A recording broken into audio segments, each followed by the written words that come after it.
konuğumuz BMW F30 aracımız, hedefli beyaz, zor bir renk. Aracımıza neler yapacağız? M direksiyon, hayalet ekran, NBT takacağız. DC far, stop ve Tayvan Goodco M Sport body kit yapacağız. Her zamanki gibi aracımızın depo kapağını söktük. Çünkü zaten hedefli beyaz zor bir renk. Boyacımıza gönderdik. Onun üzerinden çalışmalar yapılıp ona göre boyası hazırlanıyor. Zaten bütün ürünler fırında boyanıyor. Şimdi aracın iç kısmının öncesini size bir gösterelim. Aracın biz trimlerini önceden sökmüştük. Pazartesi günü geldi, araç sahibi uğradı bize. Bu trimlerin hepsini söktük. Bunların hepsi griydi. Bunları piyano bileğe boyuyoruz. Sonrasında bu NBT ekranımız değişecek. Göstergemiz değişecek. Hayalet gösterge takılacak. Ve en son direksiyonumuz değişecek. M direksiyon montajını yapacağız. Şimdi hazırsak montaj işlemlerine başlayalım.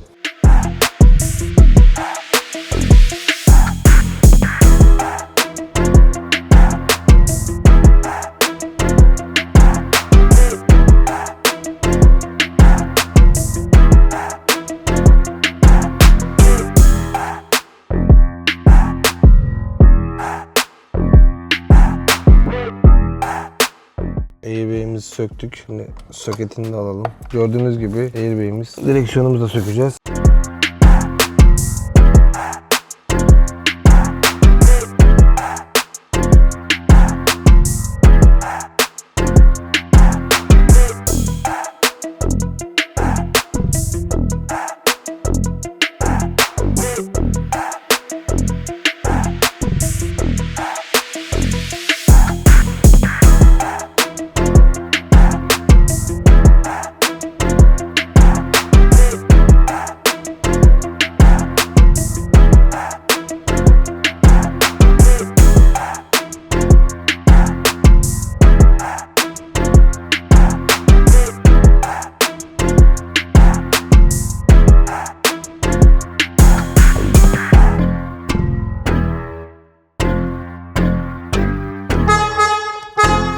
M direksiyonumuzu taktık, hayalet ekranımızı taktık. Araç seçimini yapıyoruz, ayarlarını yapıyoruz, kilometre, yakıt tankı vesaire. Bu tarz bilgileri giriyoruz. Şimdi işlemlere devam edelim. Eco Pro'yu aldık. Renkler bu şekilde oldu. Comfort, Sport renklerimiz bu şekilde. Şimdi size modlarını göstereyim.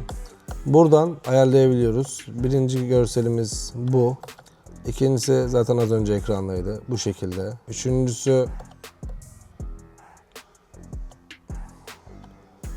dördüncüsü de bu. 4 farklı modu var. 4 farklı modda da aktif olarak çalıştırabilirsiniz. Güzel bir ürün, değişik bir ürün. Araç daha modern bir görünüm kazandı bu şekilde. Direksiyonumuzda zaten montajı yapıldı. Şimdi sıra NBT'de.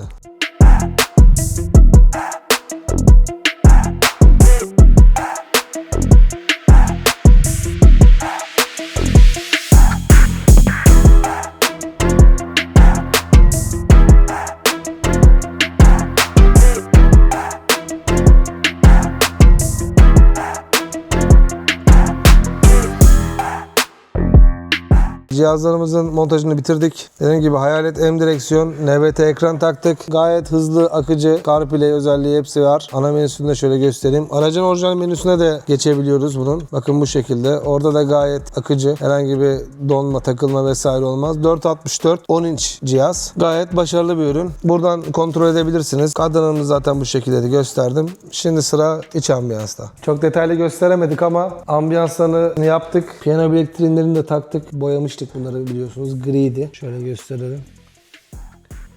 Bunları piyano bileğe çevirdik. Şimdi ambiyanslarına bakalım nasıl olmuş. Kontağımızı açalım. Farlar devreye girdiği zaman veya parklar, ambiyans o şekilde devreye girer. Bakın. Panelin etrafında da var bu klima panelinin.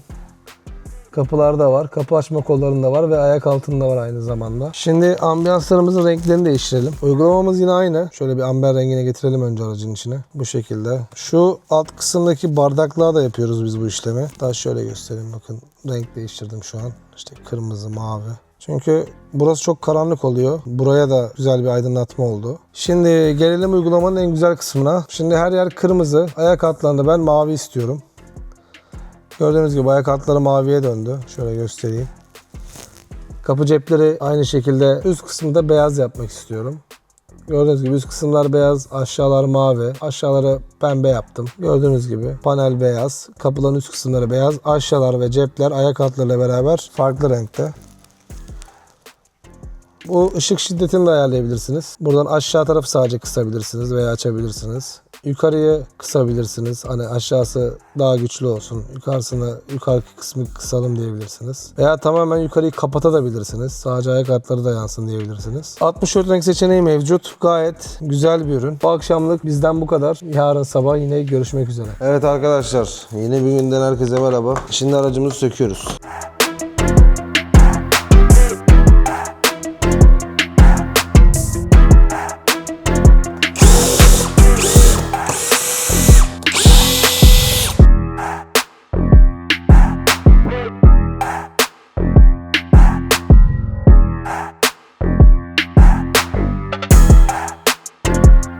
Ön tarafı söktük. Gördüğünüz gibi şimdi arka tarafa geçelim, arkayı sökelim. F30 aracımızda sona yaklaştık. Tabii ki yine detayları çekemedik.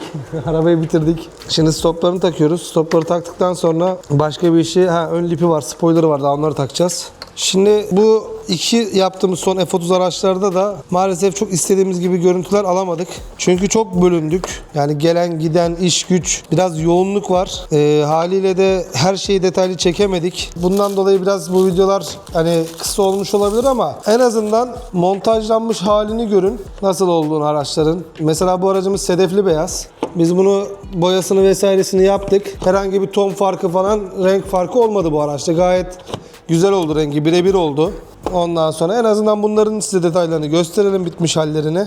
Şimdi stoplarını takıyoruz, LCI stoplarını. LCI stoplar zaten sokete. Başka herhangi bir işlem yapılmasına gerek yok. Soket takıyorsunuz, direkt çalışıyor. Sadece şu kablo var.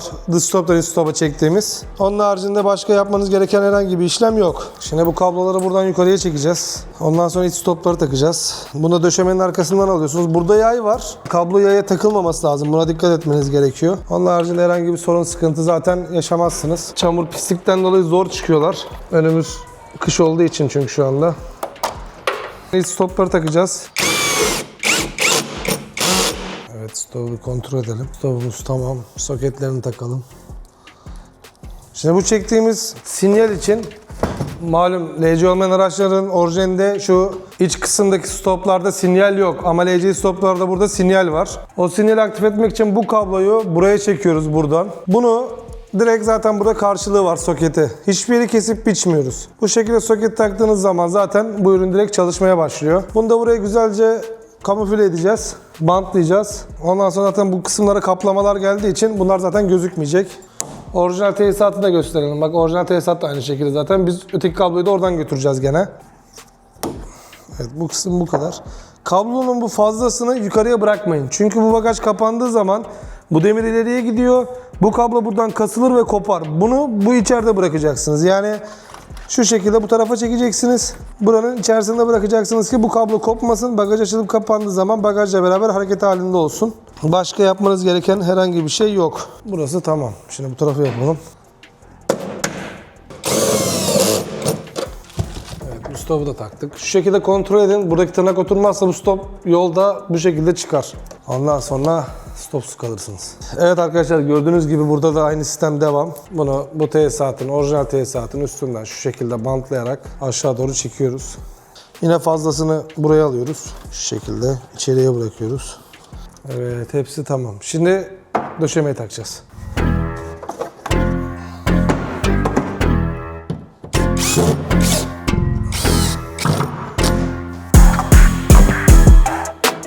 Şimdi sıra geldi kaplamaları takmaya. Kaplamaların içinde bırakıyoruz kabloyu. 2 tane tırnağı var zaten. Şu şekilde buraya tutturduğumuz zaman bu 1, bu 2, bu kadar. 1, 2, bitti.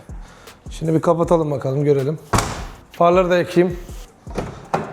Stoplarımız gördüğünüz gibi kayar sinyalli, gayet canlı yanıyor. Orijinalle birebirdir görüntüsü, hiçbir farkı yoktur. Frene bastığınız zaman geri vitesi vesairesi hepsi yanar, kesinlikle arızalanması vesaire yakmaz. Görüntüsü bu şekilde aynı. Evet arkadaşlar, araçlarımızı bitirdik. 2 F30 aracımız var, onu da gösterelim. Bu aracımızın sadece coilover'ları eksik kaldı, flanşları eksik kaldı ve kaliperleri boyanacak. Bunu da yapacağız zaten. Bu aracımızı bitirdik. Bu aracımızı şimdi teslim edeceğiz. Aracımıza neler yaptık? Aracımızın ön farı, ön tamponu, ön panjuru, motoru, ön lipi değişti. Yan kısımlarda yan marş bellerimiz değişti. Gel arabanın içine bakalım. Aracımıza 64 renk ambiyans yaptık. İç trimlerini piyano bileğe boyadık. M direksiyon, hayalet gösterge, NBT uyguladık iç kısmına. Hayalet göstergemiz 4 farklı modda çalışır. Eco Sport modlarında da renklerin değişimi yapılır. Ekranda da CarPlay özelliğimiz vardır. Arka tarafa gelelim. Arka tarafta da M Sport arka tamponumuz, LC stop takımlarımız, aynı zamanda spoilerımız eklendi. Aracımız sedefli beyaz. En ufak bir renk ton farkı yok aracımızda. Bütün ürünler fırında özenle boyandı. En ufak bir renk ton farkı yok. Bakın arkadaşlar, bunun üstüne basa basa söylüyorum. Sedefli beyaz herkes tutturamaz. Hani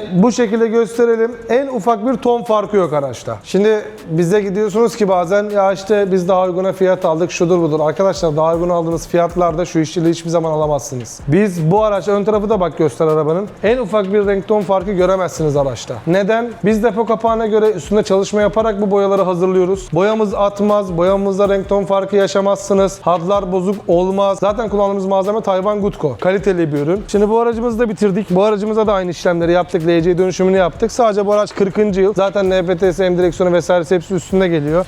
Gel ön taraftan da gösterelim bunu. Ayna kapakları geldi. Ayna kapaklarını takacağız zaten birazdan. Buna full krom panjur uyguladık. LC far uyguladık. Bu aracı dün teslim ettik aslında ama tabii git gel gene işlerimiz oluyor. O yüzden araç şu an gene bizde. Yarın son dokunuşlarını yapacağız ve bu aracı da bitireceğiz zaten. Bu aracımızı bitirdik. Birazdan sahibi gelecek, zaten teslim edeceğiz. Bizi izlediğiniz için teşekkür ediyoruz. Aracın görüntüleriyle sizi baş başa bırakıyoruz.